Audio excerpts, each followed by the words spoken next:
talqin itu intinya mengajarkan, membimbing orang yang mati ketika akan ditanya oleh malaikat tentang masalah kehidupan di dunia. Makanya kata Nabi, fa innahul an yus'alu.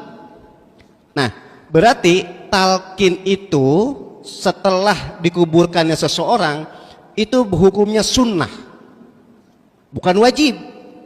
Mendoakan orang mati wajib melalui sholat jenazah, mendoakan orang mati wajib ketika khutbah Jumat, tapi talqin ini tidak wajib. Maka kesimpulan para ulama, mentalkinkan jenazah yang baru dikuburkan itu hukumnya sunnah. Sehingga kalau ada jenazah setelah dikuburkan ditalkinkan, itu berarti mengikuti sunnah Nabi kita Muhammad sallallahu alaihi wasallam.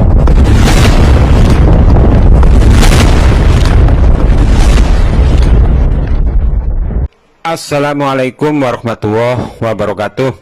Alhamdulillahirabbil alamin wa bihi nasta'inu ala umurid dunya waddin, wassalatu wassalamu ala asyrafil mursalin wa ala alihi wa sahbihi ajmain. Amma ba'd. Pemirsa, sebagaimana yang kita dengar bersama tausiah singkat dari Pak Kiai pada video tersebut, di mana sang Kiai tersebut memberi wejangan bahwa talqin itu adalah menuntun orang yang telah meninggal, yang telah dikubur. Dan kata Pak Kiai tersebut bahwa menalkin orang yang telah meninggal dan telah dikubur itu adalah sunnahnya Rasulullah. Benarkah demikian?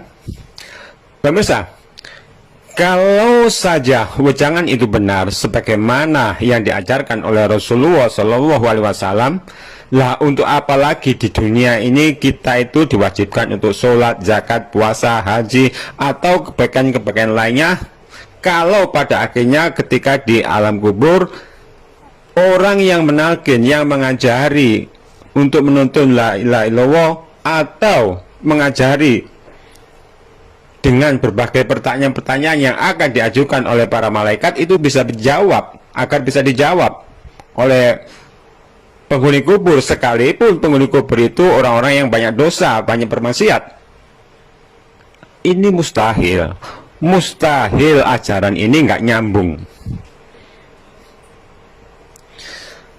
Sadisnya lagi, kita jadi nggak khawatir sewaktu di dunia itu untuk berbuat dosa dan banyak melakukan kemaksiatan, nggak akan khawatir. Maka kemaksiatan itu akan merajalela, nggak digubris lagi dosa dan segala ancamannya. Karena apa? Karena mereka berkeyakinan bahwa kalau sudah di alam kubur nanti tinggal memberikan wasiat kepada keluarga agar nanti kelak bila telah meninggal agar ditalkin beres. Jadi ditalkin itu orang yang telah meninggal di alam kubur, yang telah dikubur di alam kubur itu dikiranya bisa mendengar wejangan-wejangan orang yang di atas kubur, lalu diserap, dipelajari, diingat oleh orang yang telah mati di alam kubur tersebut. Ini nggak nyambung, ajaran nggak nyambung. Tapi masalahnya, apa agama yang dibawa oleh Rasul Muhammad begitu? Tidak begitu Pak Kiai. Tapi agama yang dibawa oleh Rasul Muhammad tentang bab balasan amal itu sudah jelas dinyatakan, فَمَنْ يَعْمَلْ مِثْقَالَ ذَرَّةٍ خَيْرًا يَرَهُ وَمَنْ يَعْمَلْ مِثْقَالَ ذَرَّةٍ شَرًّا يَرَهُ. Siapa yang mengerjakan kebaikan seberat zarah, dia akan melihat balasannya. Dan siapa yang mengerjakan kejahatan seberat zarah, dia akan melihat balasannya.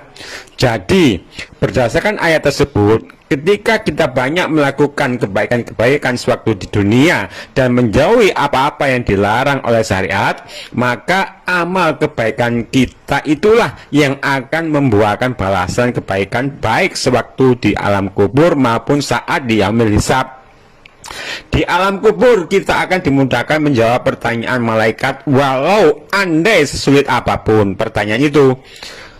pertanyaan apa tuh? Namun bila sewaktu di dunia kita banyak dosa dan maksiat, maka kita akan mendapat banyak kesulitan, baik sewaktu di alam kubur, apalagi saat di yaumil hisab.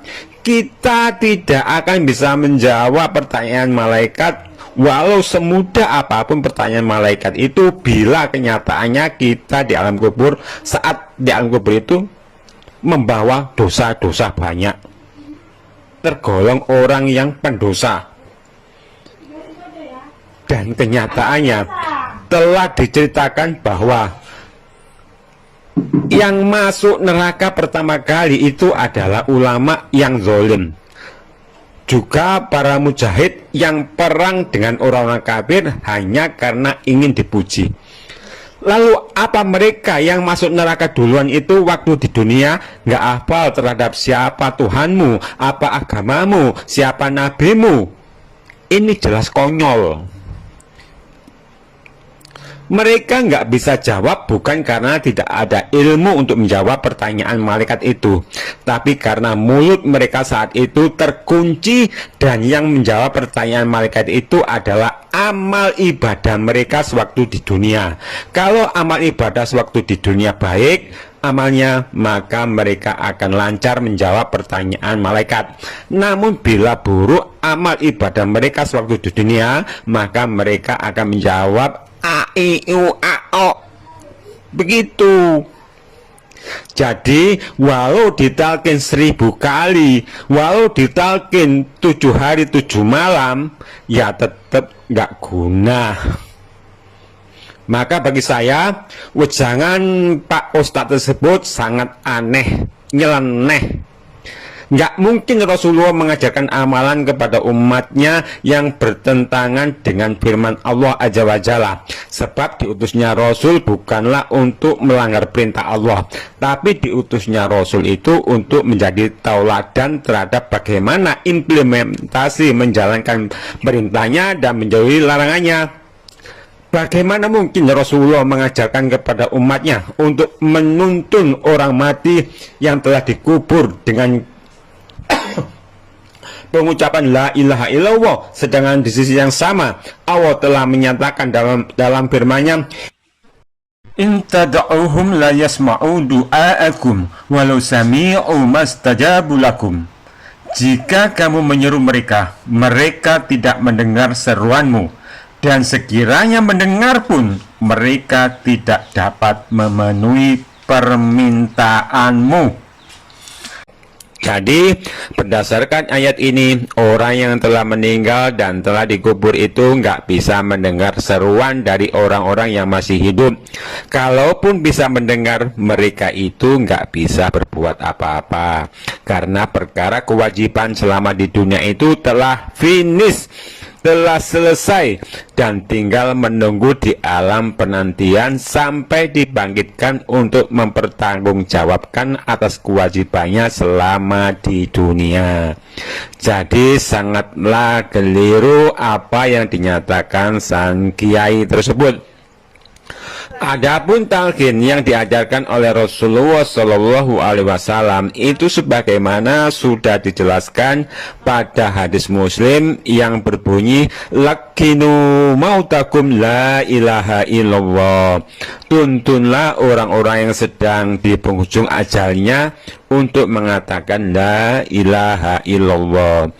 Jadi Pak Kiai, sebenarnya yang diperintahkan sekaligus telah dicontohkan oleh Rasulullah bab masalah talqin itu penerapannya bukan pada orang yang telah meninggal, apalagi yang telah dikubur, tapi penerapannya itu pada orang yang hampir mati atau sedang sakaratul maut.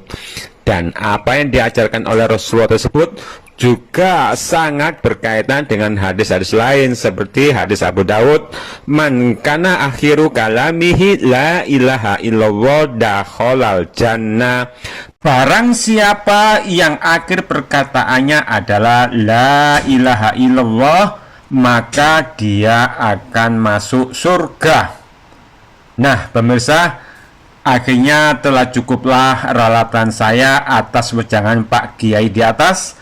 dan mohon maaf atas segala kekurangan. Usikum wa nafsi bitaqwallah. Wassalamualaikum warahmatullahi wabarakatuh.